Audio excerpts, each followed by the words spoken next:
Hello बच्चों, तो आप में से सभी बच्चे जेईई मेन 2025 के फर्स्ट अटेम्प्ट का एग्जाम देने वाले हैं, लेकिन बच्चों के मॉक टेस्ट या फिर टेस्ट सीरीज में मार्क्स नहीं आ रहे हैं। कुछ बच्चे 70 मार्क्स, 80 मार्क्स, 100 मार्क्स या फिर 120 मार्क्स पे अटके हुए हैं। तो पहले बच्चों, आपके मार्क्स जानने से पहले एक डाटा आपको मैं दिखाना चाहूंगा। अगर आप जेईई मेंस 2025 के फर्स्ट अटेम्प्ट का एग्जाम देने वाले हो और आप ये एग्जाम बच्चों किस लिए दे रहे हैं कि आपकी एनआईटी की जो सीट है वो सिक्योर हो जाए। तो सबसे पहले यहां पे बच्चों आप देखिए, safe score for NITs category wise बता रहा हूं बच्चों। अगर आपके इतने मार्क्स नहीं आते हैं आपके जेईई के एग्जाम में तो आपकी एनआईटी की सीट सिक्योर नहीं होगी। जनरल कैंडिडेट को 300 में से 160 मार्क्स लाने हैं, जिससे कि बच्चे को टॉप का एनआईटी तो नहीं मिलेगा, लेकिन हाँ कोई भी एनआईटी में कोई भी, अगर मैं बात करूं तो कोई भी ब्रांच मिल जाएगी। ठीक है, जनरल ईडब्ल्यूएस में 150 मार्क्स 300 में से, ओबीसी में 145 मार्क्स और एससी एसटी में 1110 मार्क्स और पीडब्ल्यूडी में 50 मार्क्स। मतलब एससी एसटी में अगर आपके 110 मार्क्स आते हैं तो आपको एनआईटी में कोई भी ब्रांच मिल सकती है, किसी भी एनआईटी में। ठीक है, और पीडब्ल्यूडी में ये सिर्फ 50 मार्क्स जाता है। तो बात आती है कि सर हमारे मार्क्स अभी मॉक टेस्ट में 120 आते हैं, सर हम क्या करें। देखिए बच्चों, यहां पे ये तो बिल्कुल फिक्स हो चुका है कि अगर इतने मार्क्स नहीं है तो हमें एनआईटी नहीं मिलेगी, हमारी सीट सिक्योर नहीं हो पाएगी। तो अब क्या करें। आपको बच्चों एक बहुत ही इंपॉर्टेंट अपडेट दूंगा, लेकिन चैनल को सब्सक्राइब जरूर करिए क्योंकि इस टाइप की इंफॉर्मेशन आपको इसी चैनल पे मिलेगी।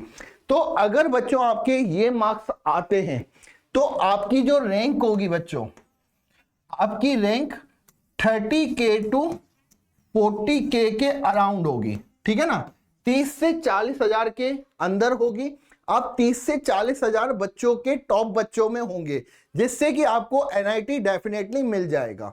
ओके, अब बात आती है कि सर हमारा तो एग्जाम में जब भी हम टेस्ट सीरीज में पेपर देते हैं तो हमारे मार्क्स ही नहीं आते। सर 80 मार्क्स आते हैं, 100 मार्क्स आते हैं, 120 मार्क्स आते हैं। तो यहां पे बच्चों आपको मैं बता दूं, अगर आपके जो मॉक टेस्ट में मार्क्स है, यहां पे बच्चों मैं आपको बताना चाहूंगा कि जो आपके मॉक टेस्ट में मार्क्स आएंगे, मॉक टेस्ट के मार्क्स और आपके एग्जाम सेंटर के मार्क्स लगभग इक्वल होंगे। बिल्कुल आपने सही सुना, आपके जो एग्जाम सेंटर पे आपके मार्क्स आते हैं वो आपके लगभग इक्वल होने वाले हैं। 20 टू 30 मार्क्स का अंतर होता है कभी कभी। जैसे कि मेरे अभी मॉक टेस्ट में मार्क्स आ रहे हैं 150, तो हो सकता है कि मेरे एग्जाम सेंटर पे जो मार्क्स आए वो 140 टू 170 के अराउंड आए। मतलब कि 10 टू 20 मार्क्स ऊपर हो सकता है या 10 टू 20 मार्क्स नीचे हो सकता है।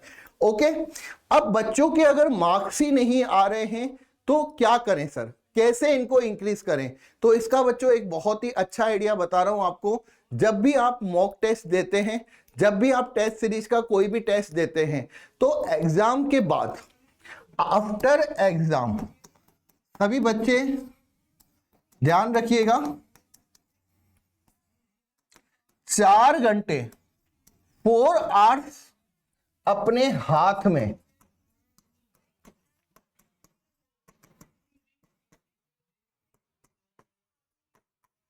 पेपर रखें। ये बच्चों मैं आपको बहुत ही इंपॉर्टेंट चीज बता रहा हूं कि एग्जाम फिनिश होने के बाद में जो आपका एग्जाम हुआ है उसके अपने हाथ में 4 घंटे तक रखिए। 4 घंटे आपको ये देखना है कि मैंने गलतियां कहां पे की, मेरे मार्क्स जो कटे वो क्यों कटे। 4 घंटे आपको एनालिसिस करना पड़ेगा कि मॉक टेस्ट में जो आपके क्वेश्चंस नहीं हुए हैं वो क्यों नहीं हुए हैं।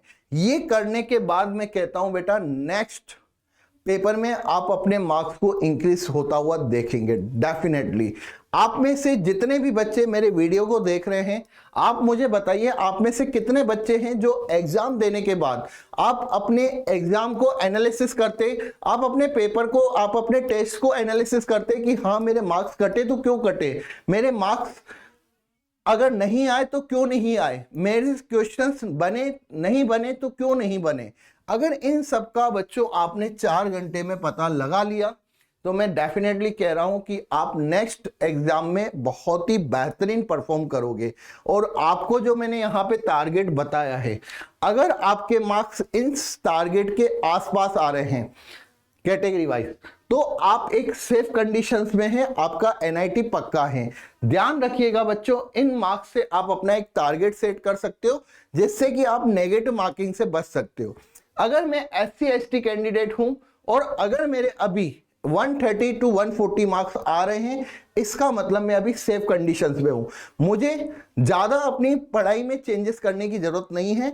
और अगर मैं जनरल कैंडिडेट हूं लेकिन मेरे अभी 130 मार्क्स आ रहे हैं, तो मुझे एग्जाम को एनालिसिस करना पड़ेगा, मुझे देखना पड़ेगा कि मेरे से गलतियां क्या पर हुई है, और मुझे अपने एग्जाम को देने के बाद अपने हाथ में 4 घंटे तक पेपर को रखना पड़ेगा, जिससे कि मैं ये पता करूं कि मेरे मार्क्स कटे तो कहां कटे। आपको बेटा ये इंफॉर्मेशन कैसी लगी, करके देखिए, आपको इसका रिजल्ट डेफिनेटली मिलेगा। Thank you.